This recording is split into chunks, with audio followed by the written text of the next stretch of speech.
राधे, जय श्री कृष्णा, जय श्री श्याम। मेरे YouTube चैनल पर आपका बहुत बहुत स्वागत है, बहुत बहुत अभिनंदन है।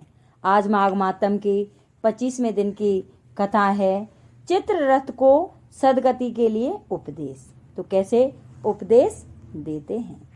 तो लोमेश जी बोले, हे ब्राह्मण, जिस समय पिशाच योनि युक्त राजा चित्ररथ देवदूती ऋषि के आश्रम के निकट मूर्छित होकर गिरा, उस समय महर्षि उपासना में लीन थे। देव ऋषि तपस्या से उठे तथा पिशाच योनि में राजा को देखा। उस समय पिशाच योनि युक्त राजा भयानक आकार युक्त था तथा दहाड़े मार मार कर रो रहा था। उसकी योनि जीर्ण शीर्ण अवस्था में थी। महाभयानक पिशाच अत्यंत कष्टमय स्थिति में करा रहा था तथा त्राह त्राह कर रहा था। देव ऋषि देवदूती ने कहा, हे पिशाच, तू कौन है? तू मेरी कुटिया के निकट किस प्रकार आया है?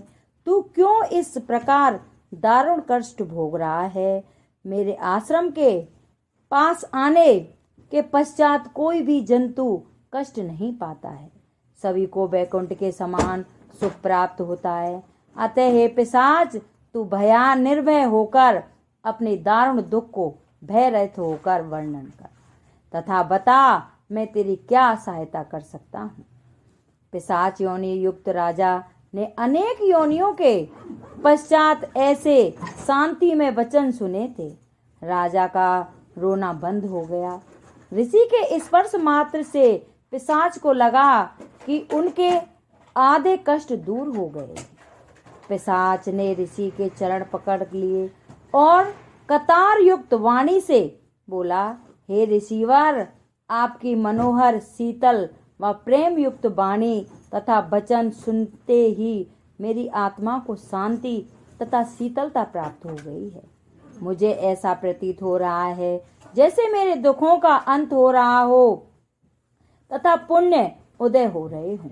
यह कहकर पिशाच आत्मा ने ऋषि से कहा, हे ऋषिवर, मैं मनुष्य योनि में राजा था। मेरा नाम चित्ररथ था। मेरी प्रजा सुख तथा वैभव से पूर्ण संपन्न थी, परंतु दुर्दिन के साथ मेरी प्रतिवृत्ति बदल गई। मैं क्रूर हो गया, भोग विलास में फंसता गया, प्रजा पर अत्याचार करने लगा। प्रजा मेरे अत्याचारों से त्राह त्राह करने लगी। प्रजा जितनी दुखी होती, मैं उतना ही खुशी होता। अपने अभिमान में व गर्व के मद में अत्यधिक गर्वित रहता था। भगवान विष्णु, जिनका केवल नाम मात्र लेने से प्राणी वैकुंठ की प्राप्ति को जाता है, उनका ही अनादर करने लगा। इस प्रकार चराचर के स्वामी तथा वैकुंठ दाता विष्णु भगवान के अनादर करने के कारण ही मुझे भयानक पिशाच योनि तथा नरक का कष्ट भोगना पड़ रहा है। पिशाच के कष्टों का वर्णन सुनकर ऋषि बोले, हे मूर्ख, तूने माया, मद, लोभ व काम के वशीभूत होकर अघन्य अपराध किया है। भगवान विष्णु, जो सृष्टि की उत्पत्ति करने वाले व संसार का संहार करने वाले, उनका ही तूने घोर अनादर किया है। पापी तथा दुष्ट भी भगवान विष्णु का नाम लेने मात्र से वैकुंठ लोक को प्राप्त होते हैं। जिनके यश का बखान करते हम ऋषि मुनि भी नहीं थकते तथा उनकी वंदना में सदैव लीन रहते हैं। उन प्रभु नारायण स्वामी की आराधना तो प्रत्येक प्राणी को जन्म जन्मांतर तक करती रहनी चाहिए तथा उनकी आराधना चारों अवस्थाओं में करनी चाहिए। हे मूर्ख, वेदों युक्त धर्म शाश्वत है, यह सदैव चिरंजीवी है। सनातन धर्म का पालन करने वाले प्राणी कभी दुखी नहीं रहते। जो प्राणी असत्य का संरक्षण लेते हैं, वे धर्म के विरुद्ध चलते हैं, वे सदैव कष्ट पाते हैं।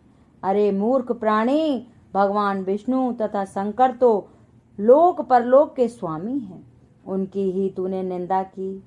तूने तो जलन अपराध किया है तेरा दंड उचित है और तूने निरंतर यह भोगना पड़ेगा। यह सुनकर पिशाच त्रहमान करता हुआ बिलख बिलख कर रोने लगा और मुनि के चरण पकड़ लिए। हे ऋषि, मुझे बचाओ, मैं अत्यंत कष्ट में हूँ, मैं महापापी हूँ, मैंने त्रिलोकनाथ भगवान विष्णु का घोर अपमान किया है, मेरे कष्टों का निवारण करें। ऋषि ने सुकोमल हाथों से पिशाच राजा के मस्तक पर हाथ फेरा तथा बोले, हे भद्र, तुमने वास्तव में घोर अपराध किया है। हे राजन, निश्चय ही विष्णु भगवान से द्रोह करने के कारण ही तुमको घोर नरक का कष्ट भोगना पड़ा। जहाँ तक तुम्हारी मुक्ति का प्रश्न है, उसका मैं तुम्हें उपाय बताता हूँ, सो ध्यान पूर्वक सुनो। देवदूती ऋषि बोले, हे भद्र, अगले मास ही माघ मास प्रारंभ होने वाला है। संभव है तुम्हारे कष्टों का निवारण शीघ्र ही होने वाला है। तुम तुरंत महान तीर्थ प्रयागराज चले जाओ। वहाँ गंगा, यमुना तथा लुप्त सरस्वती का पवित्र संगम है। यह शास्त्रोयुक्त तथ्य है कि संगम में स्नान करने से समस्त प्राणियों के तमाम कष्ट दूर हो जाते हैं। जिस प्रकार सूर्य की किरण अंधकार का नाश कर देती है, उसी प्रकार पवित्र तीर्थ प्रयागराज में स्नान करने से समस्त जन्मों के पापों का नाश हो जाता है। संक्षेप में इतना ही कहना चाहता हूँ कि तीर्थ प्रयागराज अत्यंत पुण्य स्थल है। वहाँ स्नान करने का फल अतुल्य है। संगम के तमाम पापों तथा कष्टों का हरण संगम के पवित्र जल में स्नान करने से हो जाता है। संगम स्नान के बराबर ना तो कोई तपस्या है, ना तप। प्रयाग स्नान समस्त यज्ञों से श्रेष्ठ है। संसार के तमाम दान प्रयागराज में संगम स्नान के सम्मुख तुच्छ हैं। प्रयाग संगम पर पृथ्वी पर स्वर्ग का द्वार है। इसके स्नान मात्र से प्राणी जन को मोक्ष की प्राप्ति हो जाती है। अग्नि ही एक तुच्छ चिंगारी आग की लपट बनकर बड़े बड़े घास के ढेरों को भस्म कर लेती है, सुहा कर देती है।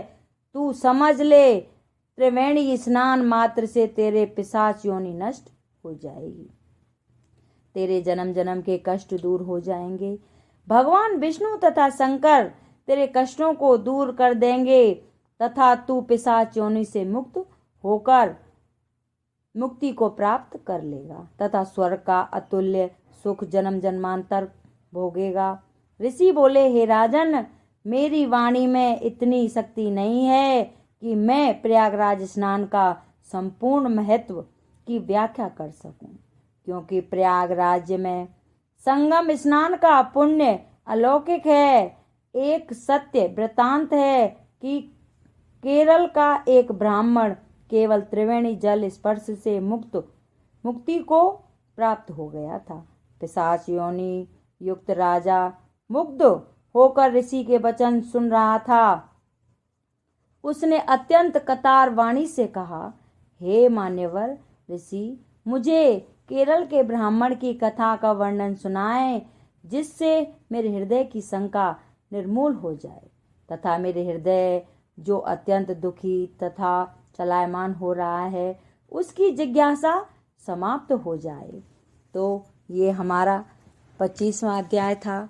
26वें अध्याय में फिर आपके सामने प्रस्तुत होंगे और आगे की कथा कहेंगे। अगर मेरी ये कथा किसी को अच्छी लगी हो तो कृपया लाइक सब्सक्राइब जरूर करें, कमेंट में लिखकर जरूर भेजें। बोल विष्णु भगवान की जय।